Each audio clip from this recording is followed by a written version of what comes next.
ፕሬዝዳንቱ በድጋሚ ወደ ኢትዮጵያ ሊያቀኑ ነው። በመጪው ግንቦት 5 ቀን 2018 ዓ.ም አዲስ አበባ የአንድ ትልቅ የዲፕሎማሲያዊና ኢኮኖሚያዊ ኩነት ማዕከል ትሆናለች። ፕሬዝዳንት ኢማኑኤል ማክሮን የፈረንሳይ ግዙፍ ኩባንያዎች መሪዎችን በማስከተል ለስራ ጉብኝት ኢትዮጵያ ይገባሉ። የፈረንሳዩ ፕሬዝዳንት ኢማኑኤል ማክሮን በኬንያ ናይሮቢ በሚካሄደውን የአፍሪካ ፎርዋርድ ጉባኤ ማጠናቀቃቸውን ተከትሎ በመጪው ግንቦት 5 ቀን 2018 ዓ.ም ለይፋዊ የስራ ጉብኝት አዲስ አበባ ይገባሉ። የጉብኝት ከመደበኛው ዲፕሎማሲያዊ ግንኙነት ባሻገር የፈረንሳይን የንግድ ጡንቻ በኢትዮጵያ ገበያ ውስጥ ለማፈርጠም የታለመ ስትራቴጂካዊ እርምጃ እንደሆነ ተመላክቷል። ፕሬዝዳንቱ አዲስ አበባ ሲገቡም ባዶ እጃቸውን ሳይሆን የፈረንሳይ ግዙፍ ኩባንያዎች መሪዎችን በክብር አስከትለው ነው።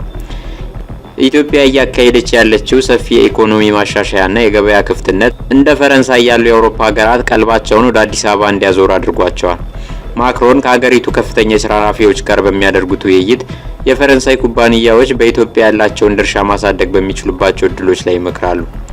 ይህ የንግድ ዲፕሎማሲ በአፍሪካ ቀንድ ያለውን ተጽዕኖ ለማሳረፍ የሚደረግ ጥረት አካል ሲሆን የፈረንሳይ ኢንቨስትመንትና የኢትዮጵያ ንግድ እድሎች በአዲስ አበባ ሰማይ ስር ምን አይነት አዲስ ምዕራፍ እንደሚከፍቱ በጉጉት የሚጠበቅ ነው። ከተማዋ ስታጌጥ እኛ በጨለማ ውስጥ ነን። በአዲስ አበባ ኮሪደር ልማት ሳቢያ ተፈናቀሉ 4000 የሚጠጉ አባወራዎች አቤቲቷ። በአዲስ አበባ ከተማ እየተካሄደ ባለው የኮሪደርና የወንዝ ዳርቻ ልማት ፕሮጀክት ምክንያት ከነባር ይዞታቸው የተነሱ በሺዎች የሚጠጉ ዜጎች ተገቢውን የካሳ ክፍያ ሳይፈጸምልንና መሰረተ ልማት በሌለበት አካባቢ ሰፈርን ሲሉ ብርቱ ቅሬታቸውን እያሰሙ ይገኛሉ። ቁጥራቸው እስከ 4000 የሚገመት እነዚህ አባወራዎች በአራብሳ ቃጥላ ማርያም ጀርባ በሚገኝ ውሃ መብራትና መንገድ በሌለበት ባዶ እርሻ ላይ ቦታ እንዲሰፍሩ መደረጋቸውን ለመሰረት ሚዲያ አስረድተዋል። ተፈናቃዮቹ ከተሰጣቸው አነስተኛ የካሳ ክፍያ ላይም ለተለያዩ ጉዳዮች በሚል ቅናሽ እንደተደረገባቸውና አሁን ላይ ቤት ለመስራት ቀርቶ ለዕለት ምግብ የሚሆን አቅም እንደሌላቸው በምሬት ይናገራሉ።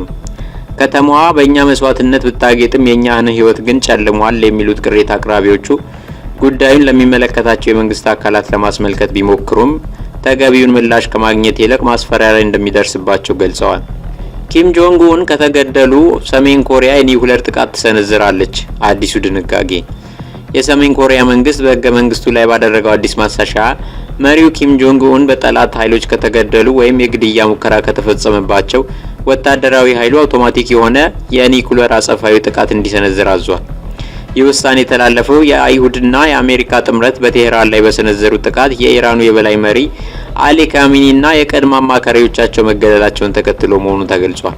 ኪም ጆንግ ኡንም ተመሳሳይ የአመራር ማጥፋት ጥቃት ሊሰነዘርብኝ ይችላል በሚል ከፍተኛ ስጋት ውስጥ መውደቃቸው ተነግሯል። በፒዮንግያንግ በተካሄደው 15ኛው ሰሜን ኮሪያ የህዝብ ምክር ቤት ጉባኤ ላይ በጸደቀው የኒውክሌር ፖሊሲ ህግ አንቀጽ 3 ላይ እንደሰፈረው የሀገሪቱ የኒውክሌር ኃይል እዝ እና ቁጥጥር ስርዓት በጠላት ኃይሎች ጥቃት አደጋ ላይ ከወደቀ የኒውክሌር ጥቃት በአውቶማቲክ መንገድ እና ወዲያውኑ ይፈጸማል። የማለት መሪው ኪም ጆንግ ኡን ትዕዛዝ መስጠት በማይችሉበት ሁኔታ ላይ ቢሆኑ ወይም ቢገደሉ ወታደራዊ መኮንኖች ያለምንም ተጨማሪ ትዕዛዝ አጸፋውን እንዲመልሱ ስልጣን ተሰጥቷቸዋል። አሜሪካ የሱዳን ጦርነት ወደ ውክልና ጦር ሜዳነት እየተቀየረ መሆኑን አስጠነቀቀች። ሌሎች ሀገራት ግዛታቸውን ለጦር መሳሪያ ዝውውር እያመቻቹ መሆኑንም ገልጻ የዩናይትድ ስቴትስ የውጭ ጉዳይ ሚኒስተር ማርኮ ሩቢዮ በሱዳን እየተካሄደ ላለው ግጭት ከጊዜ ወደ ጊዜ በርካታ ሀገራት የሚሳተፉበት የውክልና ጦርነት አውድማ እየሆነ መምጣቱን በማስጠንቀቅ ሰብአዊ እርዳታ ለማድረስና ሲቪሎችን ለመጠበቅ ሲባል አስቸኳይ የተኩስ አቁም እንዲደረግ ጥሪ ያቀረቡ ሚኒስትሩ ትላንት አርብ በጣሊያን ከርዕሰ ሊቃነ ጳጳሳት ሊዮ 14ኛና ከጣሊያን ባለስልጣናት ጋር ከተወያዩ በኋላ በሰጡት ጋዜጣዊ መግለጫ በሱዳን ላይ ያለው ጦርነት በዓለም ላይ እስካሁን ከታዩ እጅግ አስከፊ ሰብአዊ ቀውሶች አንዱ መሆኑን ገልጸው ዋሽንግተን ግጭቱን ለማስቆም ኳርተት በሚባለው የዲፕሎማሲያዊ መንገድ ጥረቷን እያጠናከረች መሆኑንም አክለዋል። ፕሬዝዳንት ዶናልድ ትራምፕ ኢራን ለአሜሪካ የሰላም እቅድ የሰጠችው ምላሽ ውድቅ ካደረጉ በኋላ የነዳጅ ዋጋ ጭማሪ ያሳየ።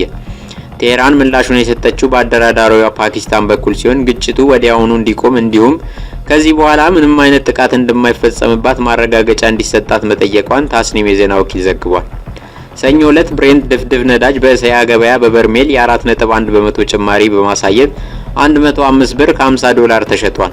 20 በመቶ ነዳጅና የተፈጥሮ ጋዝ መተላለፊያ የሆነው የሆርሙዝ ወሽመጥ ከየካቲት የመጨረሻ ሳምንት ጀምሮ በአሜሪካና በኢራን መካከል ጦርነት በመቀስቀሱ ዝግ ሆኗል።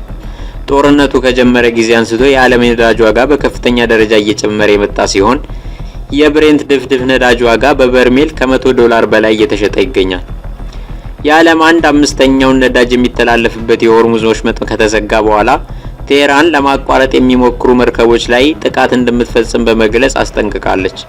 ጦርነቱ ከተጀመረበት የካቲት 21 2018 ዓ.ም ጀምሮ እስከ ግንቦት ድረስ የሆርሙዝ ወሽመጥን ለማቋረጥ የሞከሩ 26 ነዳጅና ኮንቴነር ጫኝ መርከቦች ላይ ጥቃት መፈጸሙ ተገልጿል። መርከቦቹ ላይ ጥቃት የደረሰው በተወንጫፊዎች፣ በአነስተኛ ጀልባዎች፣ በቦምብ ሲሆን አብዛኞቹ ጥቃቶች የተፈጸሙት ከኦማን የባህር ዳርቻ ወጣ ባለ ስፍራ እንዲሁም የዩኤኢ ፋጃይራ ወደብ አቅራቢያ ነው። ዓለም አቀፍ የባህር ላይ ትራንስፖርት ድርጅት በሆርሙዝ ወሽመጥ ከ1500 እስከ 2000 መርከቦች እንዲሁም ከ20000 ባህርተኞች መንቀሳቀሻ አጥተው መቆማቸውን አስታውቀዋል።